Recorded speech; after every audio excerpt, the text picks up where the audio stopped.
지혜 시편입니다.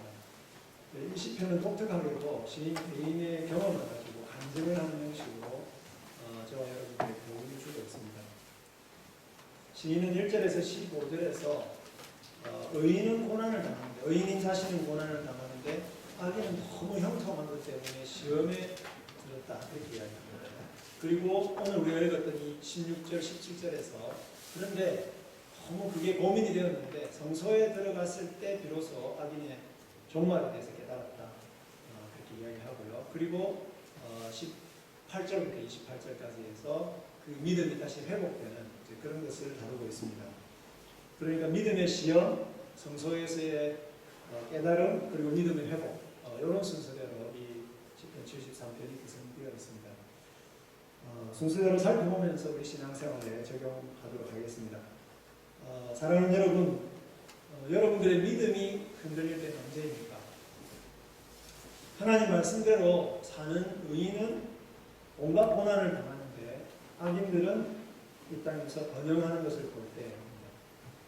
이것은 하나님의 의로운 통치, 그것이 과연 이루어지고 있는가 하는 그 믿음이 흔들리게 되는 것입니다. 그러니까 악인은 온갖 악을 저지르는데 하나님 말씀도 안 듣고 사는 대로 잘 되는데, 말씀대로 살려고 애를 쓰는 성도들은 오히려 고난을 당한다면 정말 하나님이 이 세상을 의롭게 다스리시는가, 정말 하나님은 살아계신가, 이런 이제 믿음의 시험이 들게 된다는 것이죠. 1절에 보면 시인과 이스라엘이 하나님에 대해서 전통적으로 믿어왔던 고백이 나옵니다. 1절에 보시면 하나님이 마음이 정결한 자에게 선을 행하신다, 그렇게 얘기합니다. 여기서 여러분, 마음이 정결하다라고 하는 것은요, 마음에 조금의 그 흠도 없이 또 다른 옆길로 새지 않고 정말 순전한 마음으로 하나님을 사랑하고 하나님의 뜻대로 살기 위해서 애를 쓰는 그러한 상태, 그것을 말합니다. 마음이 정결하다는 것은 그런 의미죠. 그렇게 한마디로 이야기하자면 전심을 다해서, 전 삶을 다해서 하나님의 말씀대로 살려고 하는 자에게 하나님이 선을 베푸신다, 하나님이 은혜를 베푸시고 복을 주신다. 여러분, 이게 다 우리가 그동안 확신하고 믿어왔던 바이죠. 이것이 이스라엘과 시민도 믿어왔던 것이다 라고 말할 수 있습니다.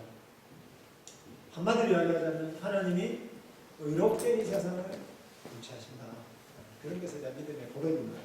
하지만 시인은 이 고백과 반대되는 현실을 만나죠.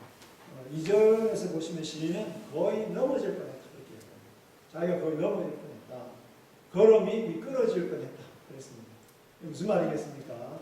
시험에 들어서 하나님 앞에서 말씀대로 사는 것을 거의 포기할 뻔했고, 하나님을 믿는 일을 거의 포기할 뻔했다, 교회 안 다닐 뻔했다 그 말입니다. 왜 그랬냐? 3절에 보니까 악인들이 너무 형통해서 질투하는 마음이 불같이 일어났기 때문에 그렇다라고 이야기합니다. 그러면서 4절부터 12절에서 그런 질투의 눈으로 본 악인들의 형통한 모습을 다양하게 묘사하고 있습니다. 4절, 5절 제가 읽겠습니다. 참으로 그들은 죽을 때까지 고통당하지 않고 그들의 몸은 건강합니다.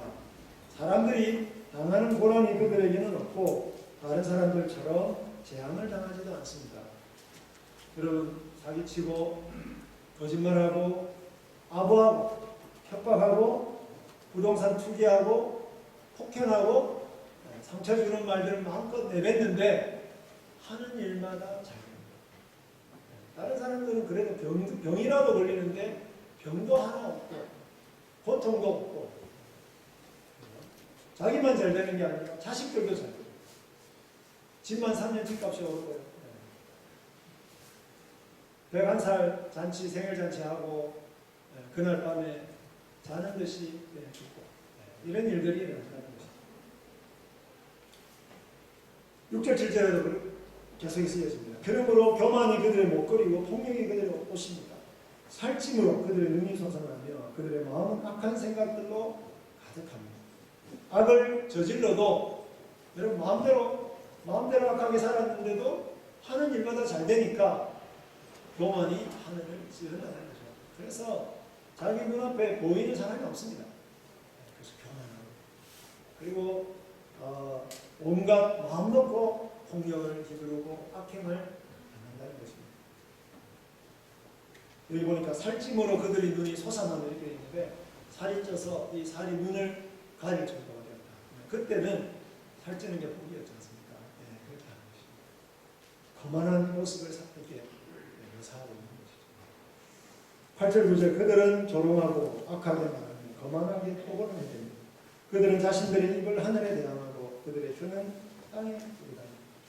함부로 말하고 눈앞에 자기가 부러워야 될 사람도 없다니까 모든 사람들 앞에서 거만하게 말하고 토벌을 하고 상처 주는 말이에요. 특별히 약한 사람들을 조롱하고 그렇게 한다는 것이죠. 죄를 지으면서도 하나님을 두려워하지 않고 하나님에 대해서도 저주하는 말을 했답니다. 10절 11절 보시면 그러므로 그의 백성들이 이리로 돌아와서 잔에 가득한 물을 다 마시며 말하기를 하나님이 어찌하랴 지극히 높은 자에게 지식이 있으랴 합니다. 정말 악인들이 이와 같습니다. 항상 평안하고 재물이 늘어납니다. 악을 행해도 승승장구하는 악인의 모습을 보니까 악인만 악하게 사는 것이 아니라 주변에서 그를 보는 사람들도 저렇게 살아도 잘 사는구나. 그래서 어떻게 하면 그 사람을 부러워하고 그 사람에게 환심을 사기 위해서 모여요. 그래서 같이 모여가지고 악을 작당하고 행한다는 거죠. 그래서 뭐라고 이야기하는지 아십니까? 하나님이 어디 있어요? 세상에 하나님이 어디 있어요? 하나님이 우리가 악을 행해도 다 봐? 선을 행하는 것에 대해서 갚아줘? 그런 거 없어. 라고 이야기한다는 거죠. 여러분, 이러니까요. 교회 다니는 성도들도 시험에 드는 거죠. 정말 우리가 하나님 앞에서 이렇게 살 필요가 있을까? 악을 행해도 저렇게 잘 사는 그런 생각이 든다는 거죠. 특별히 어떤 때 그런 생각이 듭니다. 악인들이 잘 되는데 나도 잘 되면 그래도 생각이 좀 덜 들 텐데 악인들은 잘 되는데 말씀대로 살려고 하는 성도들은 오히려 고난을 당할 때 그럴 때 믿음의 시험이 더 들게 되어 있다는 거죠. 그래서 13절 14절에 보시면 이런 회의를 고백하고 있습니다. 내가 내 마음을 깨끗하게 하며 내 손을 씻어 무죄하다는 것이 즐거운데도다. 나는 종일 재난을 당하며 아침마다 징벌을 당합니다. 아마도 이분은요 몹쓸 병에 걸렸던 것 같습니다. 시시각각으로 불공정이 막 몰려옵니다. 너무 아프고 힘든데요. 그런 눈으로 세상을 보는데 세상에 악을 행하는 자들은 하나님과 내 말씀과 관계없이 사는 사람들은 너무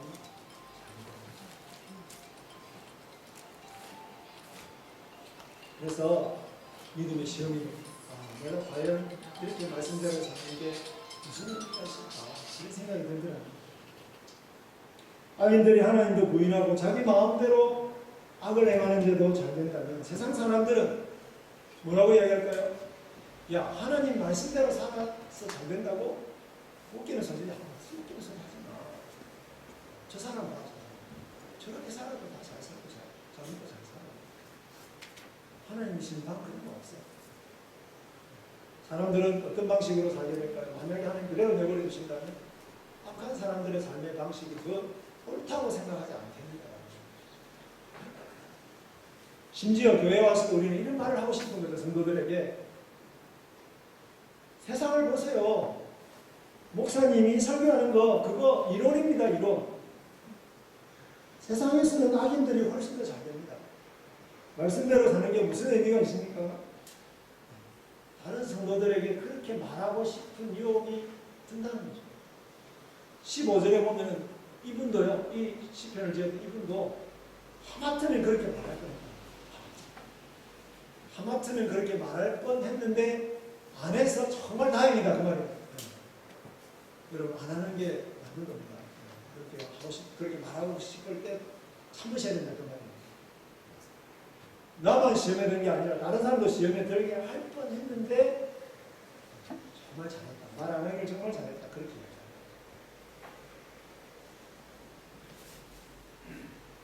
욥기 21장에 보면 욥도 의를 행하는 자신은 고난을 당하는데 하는데 너무 힘든데 악인들은 심판도 없고 그들은 너무 평안하다고 표현합니다. 여러분 욥은 정말 하나님 앞에서 바르게 말씀대로 살려고 너무너무 몸부림치는 의로운 사람인데 하루아침에 모든 것을 다 잃어버리고 건강도 잃어버리고 가족들도 잃어버리고 재산도 다 잃어버렸어요. 근데 악을 행하는 사람에게는 아무 문제도 없고 악인들은 평안하게 사는 것 때문에 욥도 시험에 들고 있습니다.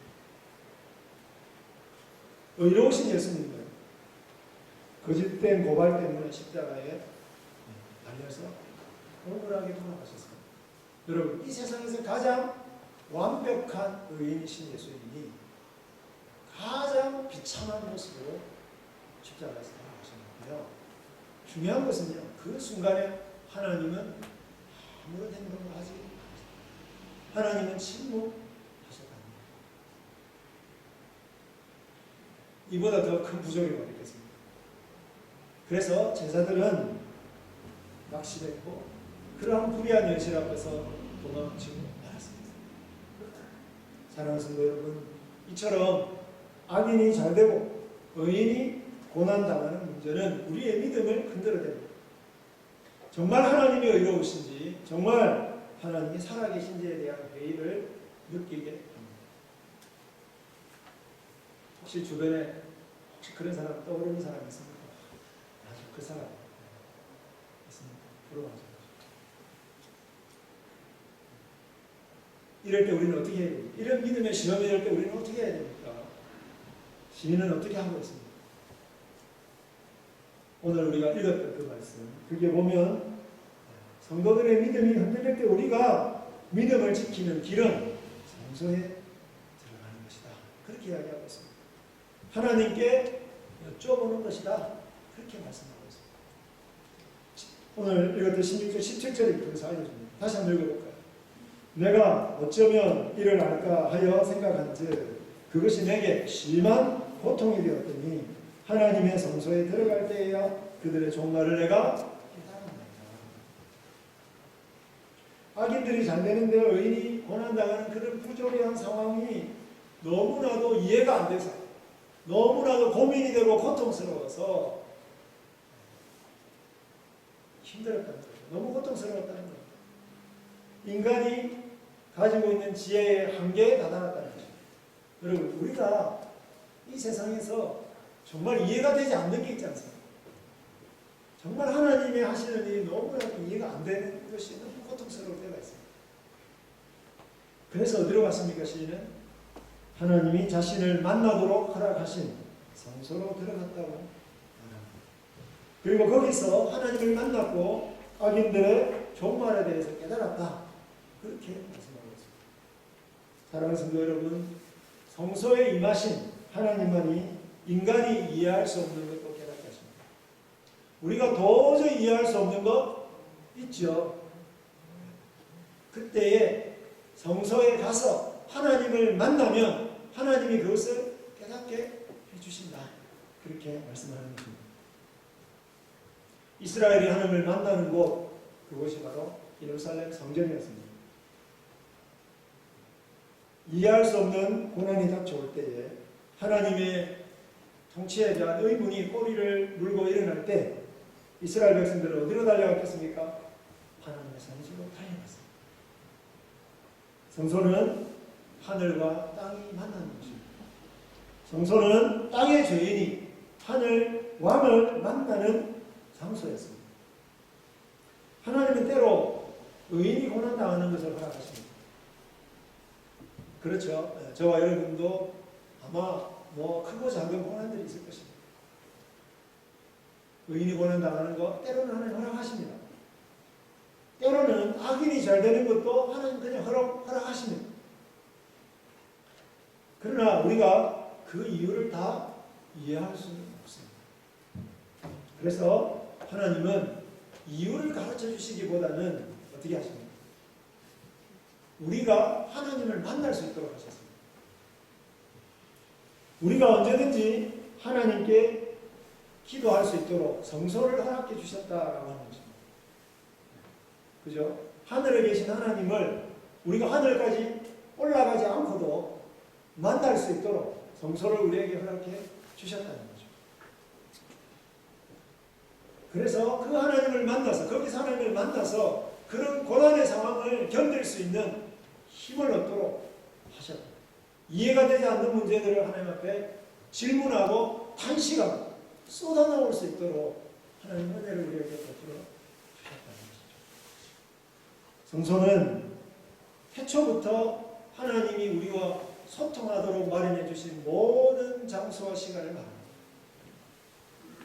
성소는 하나님이 하늘에서 내려오셔서 땅에 있는 비참한 우리들을 만나주시는 놀라운 은혜의 정표입니다.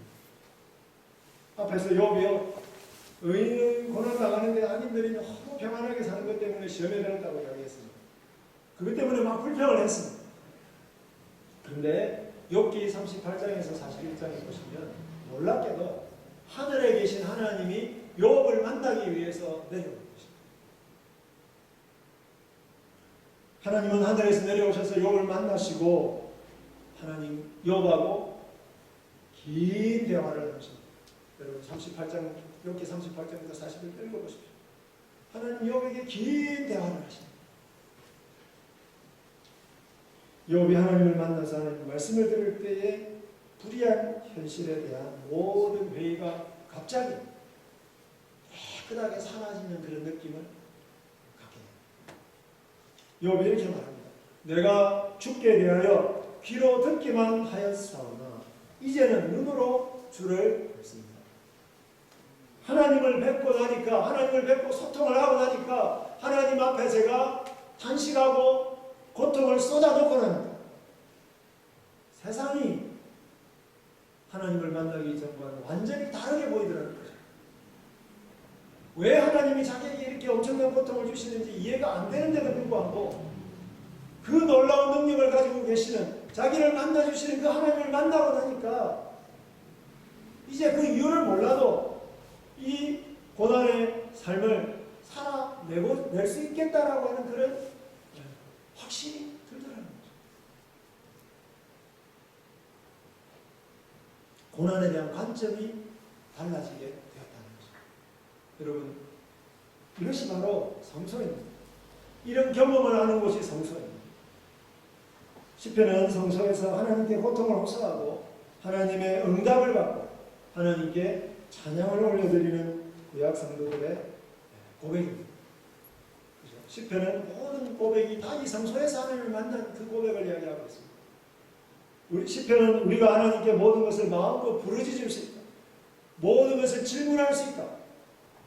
언제든지 우리가 하나님의 은혜 안에서 그분을 만날 수 있다라고 하는 것을 증언하고 있습니다. 사랑하는 성도 여러분, 시편의 하나님이 우리 하나님, 시편 73편의 시인이 성소에서 만났던 하나님이 우리 하나님이십니다. 사랑하는 여러분, 고난이 너무 심해서 믿음이 흔들리십니다. 악인이 잘 되는 것을 보니까 마음이 너무 힘드십니까? 하나님의 성소로 나아가시길 바랍니다. 그럼 우리에게 성소는 어디일까요? 우리의 성소는 예수 그리스도이십니다. 십자가에서 죽으신 예수님이 우리의 성소이십니다. 예수님이 십자가에서 불의한 죽음을 당할 때, 제가 아까 앞에서 뭐라고 말씀드렸습니까? 하나님이 침묵하셨다고. 왜 하나님이 침묵하셨을까요? 왜 하나님이 예수님이 십자가에 그대로 못 박히게 하셨을까요? 예수님이 십자가에 못 박혀야 그 예수 그리스도 안에서 우리가 하나님을 만날 수 있기 때문입니다. 우리가 하나님을 언제든지 예수 그리스도 안에서 만날 수 있도록 하시기 위해서, 우리에게 예수 그리스도라고 하는 성소를 마련해 주시기 위해서 하나님은 예수님이 십자가에 못 박히시도록 허락하셨다는 것입니다.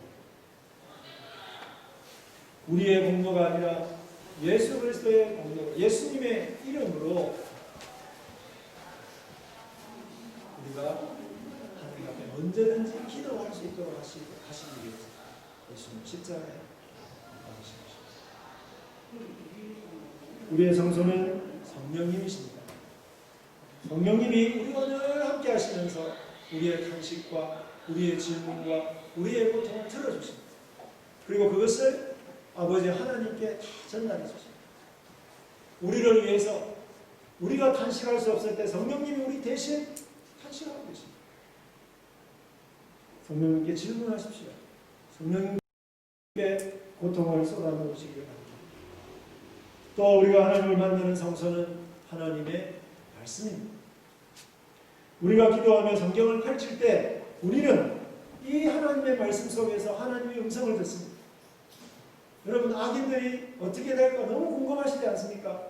성경을 보십시오. 악인들의 종말이 너무나도 상세하게 기록되어 있습니다. 요한계시록에 보십시오. 마지막 날에 그들은 비참하게 멸망당하고 말 것이다. 네. 요한계시록뿐만 아니라 성경 곳곳에 악인들의 종말이 기록되어 있습니다. 우리가 하나님을 만나는 성소는 또한 하나님 나라의 공동체인 교회입니다. 성부와 성자와 성령 삼위일체 하나님이 우리가 교회로 모여서 예배하고 교제할 때 우리에게 임하셔서 우리의 기도를 들으시고 하나님의 뜻을 보여주십니다. 교회 속에서 우리는 하나님을 만나서 고난을 견딜 수 있는 힘을 얻게 됩니다.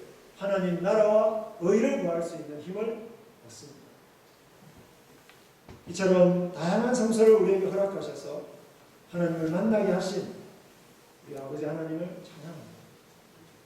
사랑하는 성도 여러분, 아무리 힘들고 고통스러워도 성소로 나아가시길 바랍니다. 코로나19를 허락하신 하나님, 여러분에게 고통을 허락하신 하나님이 이해가 안 되고 그 이해가 안 되는 하나님을 만나시기 위해서 성소로 나아가시길 바랍니다. 예수 그리스도의 이름으로 성령 안에서 교회의 예배와 말씀과 교제를 통해서 하나님을 만나시길 바랍니다. 시간이 얼마나 걸릴지는 몰라도 반드시 하나님의 뜻을 깨닫게 해주실 것입니다. 이 고난당하는 세상을 새롭게 볼 수 있는 눈을 열어주실 것입니다. 하나님이 그러면 성소에서 하나님이 이 시인을 만나셔서 깨닫게 해주신 것이 무엇입니까? 첫째는요, 악인들이 갑자기 멸망당한다는 거죠. 두 번째는 하나님이 반드시 의인과 함께 하셔서 진정한 만족을 주신다라고 합니다.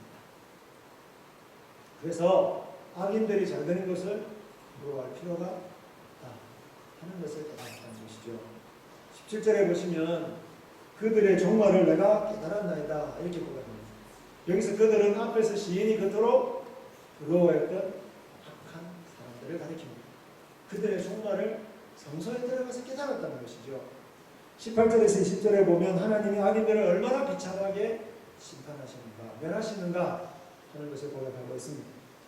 악인들이 영원히 번영할 것 같아도 순식간에 멸망한다 이렇게 말합니다.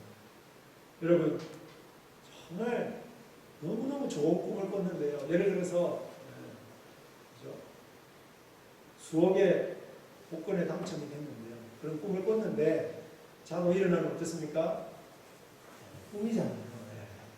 그죠? 아무것도 없죠? 그것처럼 악인들의 번영이라고 하는 것도 자고 깨어나면 아무것도 아닙니다. 그런 헛개비에 불과하다. 그렇게 지금 고백하고 있습니다. 27절에서도 하나님을 멀리하는 자는 망한다. 이렇게 선포하고 있습니다. 예수님을 십자가에 못 박았던 이스라엘의 지도자들은 예루살렘이 멸망할 때 종말을 초대교회를 핍박했던 로마 황제 네로도 그리고 2차 세계대전을 일으켰던 온갖 만행을 저질렀던 히틀러 같은 악인들도 순식간에 멸망당하고 많았습니다. 신사참배를 강요하면서 일제시대에 신사참배를 강요하면서 교회를 핍박했던 그런 일제도 순식간에 패망하고 많았습니다. 여러분, 악인들의 확실한 종말은 수많은 시편과 성경이 증언하고 있습니다. 그리고 교회의 역사가 증언하고 있습니다.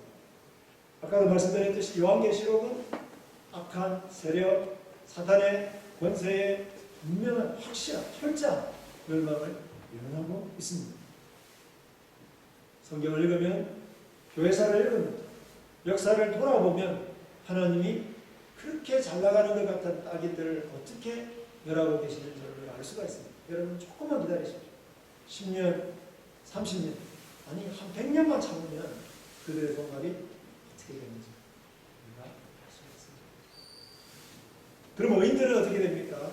23절에서 26절에서 시인은 하나님이 항상 의인들과 함께 하시고 피난처가 되어주시고 말씀으로 의인들을 인도하시고 그리고 진정한 환족을 주신다. 그렇게 말씀합니다. 23절을 보십시오. 내가 항상 주와 함께하니 주께서 내 오른손을 붙드십니다. 고난 가운데서도 하나님을 다시 붙드는 그 의인을 하나님이 하늘에서 강하게 붙드셔서 그를 보호하시고 지켜주신다는 거죠. 뿐만 아니라 24절에 보니까 하나님의 말씀을 가르쳐 주시는 또 인도하시는데 손을 잡고 하나님이 보여주실 그 풍성한 나라로 인도를 하시는데 영광으로 하나님의 영광으로 영접하신다 이렇게 되어 있습니다.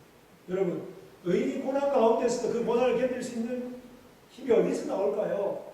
네, 고난 가운데서 성소의 하나님을 만났는데 거기서 하나님이 찬란한 하늘 보좌에 계시는 그런 환상을 우리가 보기 때문에 그런 어떤 그 영광을 느끼기 때문에 누리기 때문에 우리가 그 고난을 견딜 수가 있는 거예요. 마치 누구처럼? 스데반처럼. 사람들이 자기를 돌로 치려고 하는데 스데반은 어떤 환상을 봅니까? 예수님이 하늘 보좌에서 일어나셔서 영광으로 자기를 영접하시는 그 환상을 보고 봤습니다. 그래서 기꺼이 순교를 당할 수 있었던 거죠. 이처럼 고난당하다가 죽어도 하나님의 영광으로 영접하실 것입니다. 이처럼 놀라운 하나님을 성소에서 만났을 때 시인은 지금 당하는 고통이 아무런 문제가 되지 않는다는 것을 깨닫습니다. 지금 자신과 함께 하시며 자신의 삶을 영광으로 인도하실 하나님만 함께 계시면 충분하다. 그런 확신을 갖게 되는 것이죠. 25절에서 26절을 함께 읽겠습니다. 25절, 26절. 이거 중요한 말씀입니다. 같이 읽겠습니다. 하늘에서는 주 외에 누가 내게 있으리요? 땅에서는 주밖에 내가 사모할 리 없나이다. 내 육체와 마음은 쇠약하나 하나님은 내 마음의 반석이시여 영원한 분이시시라. 악인들이 잘 되는 것 같고 그런 것들은 순식간에 망하지만 하나님이 우리의 반석이시고 우리의 기업이다 이렇게 얘기해요. 하나님이 언제든지 우리가 기댈 수 있는 언덕이 되어주시고 우리가 언제든지 피할 수 있는 피난처가 되어주시고 뿐만 아니라 하나님 그분이 우리의 기업이라고 얘기합니다. 하나님 그분이 우리의 소유고 하나님 그분이 우리의 유산이고 하나님 그분이 우리의 모든 몫이다 라고 이야기를 하는 것입니다. 여러분 악인들이 온 세상 다 차지하고 있는 것 같습니까? 아닙니다. 이 모든 세상은 하나님의 것이고 그 하나님이 우리의 기업이시니까 우리의 기업은 온 세상이 사실은 우리의 기업입니다. 단지 등기 이전만 아직 안 했을 뿐입니다. 그렇죠? 그러니까 여러분 삼성을 부러워할 필요가 없고요. 그죠? 애플이나 마이크로소프트나 이런 회사를 우리가 부러워할 필요가 없죠. 하나님 우리의 기업이시니까. 그분을 우리가 모시고 사니까 우리는 그분이 다스리고 계시고 소유하고 계시는 모든 것을 우리가 이미 소유하고 있다는 말씀입니다. 그 생각을 하면 고난 속에서 우리의 육체와 마음은 쇠약해져도 안심하고 만족할 수 있습니다. 악인을 부러워하지 않고 하나님의 의를 계속 추구할 수 있습니다. 사랑하는 성도 여러분, 의인이 늘 고난을 당하는 것도 아니고 악인이 늘 잘 되는 것도 아닙니다. 사실은. 그렇죠. 악인이라고 늘 잘 되는 것도 아닙니다. 하지만 악인은 잘 되는데 의인은 고난을 당하는 그런 때가 있죠. 그런 환난의 때가 있습니다. 하나님의 특별한 뜻 가운데 그런 때가 있습니다. 그럴 때라도 성소에 들어가서 하나님을 만나시는 저와 여러분들이 되기를 축복합니다. 교회를 찾고 말씀을 읽고 예수 그리스도의 이름으로 기도하고 성령 믿게 간직하십시오. 그럴 때 하나님은 종말과 의인의 풍성한 미래를 보게 해 주실 것입니다. 그럴 때에 천지를 지으신 하나님 안에서 진정한 만족을 누리게 됩니다. 악인들의 번영을 결코 부러워하지 않는 정말 넉넉한 풍성한 그런 삶을 우리가 누리게 될 것입니다. 우리 성소에서 우리를 만나주시는 하나님 한 분이면 충분합니다. 이 확신을 가지고 우리 28절 한번 마지막으로 읽겠습니다. 28절입니다. 하나님께 가까이 하니 내게 복이라. 내가 주 여호와를 나의 대원처로 삼아 주의 모든 행력을 자주 성소에서 하나님을 만나서 하나님 한 분만으로 충분한 삶을 풍성한 삶을 사시기를 간절히 축복합니다. 지금 이 시간이 고려신학대학원의 주일인데요. 이 주일을 특별히 지켜주셔서 너무나도 감사합니다. 아까 제가 잠깐 말씀드린 대로 일제 강점기 때 신사참배를 거부하다가 고난을 당하신 의로운 목사님이 계신데요. 한상동 목사님 그리고 한상동 주남선 목사님이십니다. 이 두 분이 각각 감옥의 다른 방에 갇히셔서 기도를 했습니다.